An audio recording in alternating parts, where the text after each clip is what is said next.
Bem-vindos a mais uma edição da Fast Talk da JETV, desta vez para percebermos do que trata o Eco Economy 4.0 e para isso temos connosco o presidente da AEP, Luís Miguel Ribeiro, a quem desde já pergunto exatamente isso, de que é que trata este Eco Economy 4.0. Muito bom dia, muito obrigado mais uma vez por esta oportunidade para conversarmos, partilharmos, divulgarmos alguns dos projetos das áreas de intervenção que a AEP tem vindo a priorizar e a trabalhar e, naturalmente, que estando nós numa fase em que estão claramente definidas as prioridades para Portugal e para a Europa, a economia circular é claramente uma das prioridades que quer a Europa definiu, quer Portugal também definiu como essa prioridade. Exatamente. E a EEP tem vindo já há algum tempo a trabalhar este tema, mas agora de uma forma mais específica, mais concreta, tendo feito uma candidatura ao Compete e no âmbito de Portugal 2020, candidatura essa que tem um apoio interessante para poder, junto das PMEs, e sublinho junto das PMEs porque são essas as que mais precisam e aquelas com que nós vamos trabalhar, sobretudo, para, numa primeira fase, fazer um levantamento, sensibilizar, informar, para a necessidade de aplicar estas práticas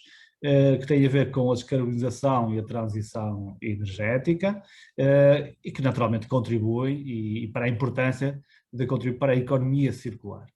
Esta importância de contribuir para a economia circular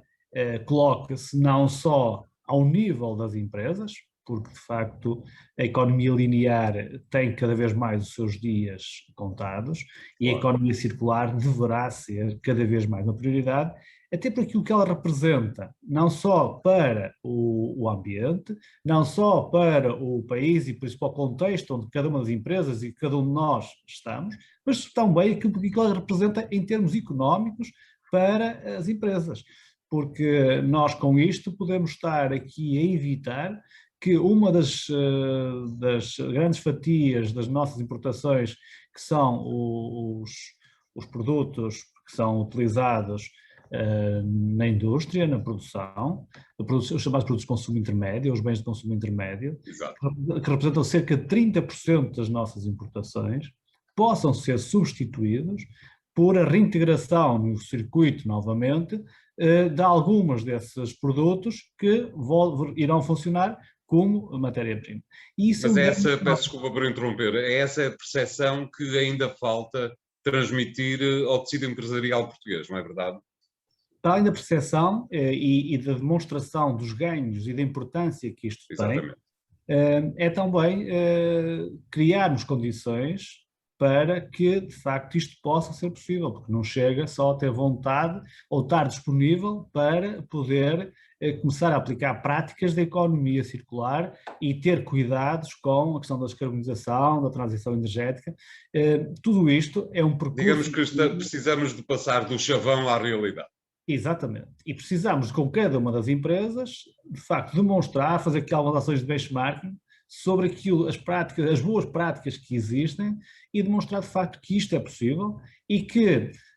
se há esta vontade, disponibilidade da parte da empresa, então vamos encontrar os mecanismos, os recursos, os meios, os apoios para a implementação, bem como o projeto para que isto se faça, porque isto não se passa de um momento para o outro, de uma situação para outra. É uma nova forma de atuar, é uma nova forma de produzir, é uma nova forma do empresário e da empresa se organizar, e é preciso, de facto, pegar em tudo isso, com este apoio que nós, no âmbito deste projeto e com os especialistas que vamos ter para apoiar cada empresa e para sensibilizar o conjunto das empresas, de facto, contribuímos para que isto se torne uma prática. Este, de facto, é o grande objetivo. Mesmo assim, é uma transição que vai carecer de um tremendo financiamento. Considera que o PRR nacional é um instrumento capaz de apoiar essa transição? Eu acho que o PRR tem claramente como uma das prioridades, além do Portugal 2030, que irá também para Exatamente. essa área, terão claramente recursos para isso. É preciso duas coisas. Primeiro, que de facto essa prioridade se materialize, ou seja, que as empresas possam de facto ter acesso a esses apoios, e não vamos continuar aqui no mesmo erro, espero que não continuemos aqui no mesmo erro, de estar a abrir os avisos com mais ou menos regularidade para determinados períodos. Isto tem que estar aberto em contínuo, porque cada uma das empresas terá o seu timing e o seu momento para iniciar este processo de investimento para a descarbonização, para a transição energética e para todas estas práticas que é necessário implementar na empresa. E por isso isto tem que ser processos que têm que estar abertos em contínuo, ao contrário daquilo que se fez nos quadros comunitários anteriores, em que os programas de apoio às empresas tinham avisos abertos durante um determinado período, que muitas vezes não correspondiam nem à necessidade, nem à oportunidade que a empresa entendia para fazer aquele investimento, e por isso é importante que estes programas, estes quadros estejam disponíveis no apoio às empresas em contínuo, claro. E é importante que sejam menos burocráticos e que de facto sejam de mais fácil aplicação, o que não significa menos rigor no controle da sua aplicação. São duas coisas completamente distintas. E eu espero que, de facto, havendo esta vontade e havendo esta sensibilidade para desburocratizar e para que os programas estejam abertos em contínuo, mais facilmente e com melhores taxas de execução e de uma forma mais célere, se possa colocar estes recursos, de facto, para este propósito, que é um propósito não só europeu, mas também nacional. Por outro lado, dizer que, de facto, cada vez mais espero também que haja uma ação mais global para sensibilizar quer os consumidores, quer os clientes, que podem ser naturalmente ou clientes finais ou outras empresas, para comprarem produtos que valorizem e que tenham na prática da empresa estas preocupações com a descarbonização, a transição energética e a economia circular, ou seja, não chega só sensibilizarmos e anunciarmos, é preciso depois que isto tenha um valor acrescentado para as empresas. Isto é ou seja, tem que haver uma discriminação positiva. Haver uma discriminação positiva. Nomeadamente em termos de concursos públicos, suponho que era uma área que seria importante. Certo, porque se nós vamos colocar a competir empresas que colocam em prática todas estas ações e implementam todas estas medidas com este propósito, e vamos pôr a competir com empresas que não têm claramente nenhum destes cuidados, que não têm práticas nem políticas de descarbonização e transição energética da sua empresa, que não aplicam os princípios da economia circular, etc. Naturalmente, nós estamos a discriminar negativamente estas empresas, porque em termos competitivos, as outras empresas não têm estes custos que vão ter estas empresas. Exato. Para a implementação destas medidas. Por isso, é preciso discriminar positivamente e o Estado deve ser o primeiro, naturalmente, a dar esse exemplo quando abre os concursos e colocar lá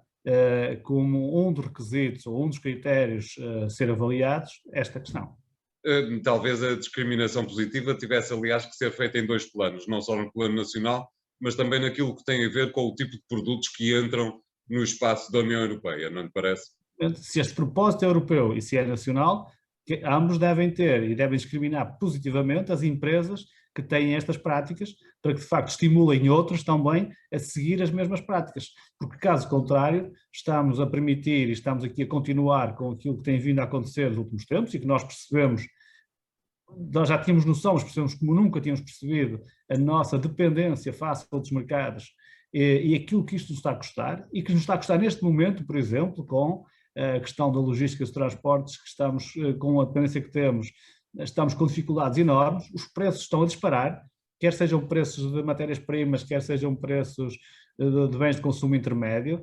quer o transporte em si, e tudo isto deve fazer a Europa pensar e Portugal pensar que é preciso termos de facto esta capacidade de sermos mais autossuficientes, e a economia circular é uma das formas de o sermos, até porque nós sabemos que o planeta, em termos de recursos, começa a esgotar-se e é preciso haver esta capacidade de reutilizar, sob pena de começarmos a ficar com um ecossistema e com um planeta desequilibrado e com dificuldade de termos recursos necessários e suficientes para aquilo que são as necessidades da população. e por isso eu diria que a economia circular deve ser uma grande